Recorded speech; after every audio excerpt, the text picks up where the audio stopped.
അടിപൊളി. ഇങ്ങനെ ഇറങ്ങി പിന്നെ ഇങ്ങോട്ട് പോരെ ആമിക്ക് പേടി. ഇങ്ങോട്ട് പോരെ ആലി ഇങ്ങോട്ട് ഇറങ്ങടി.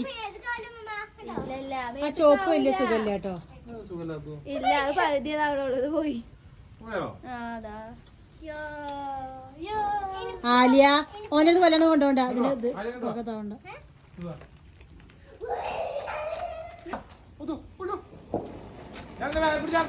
വേണ്ട വേണ്ട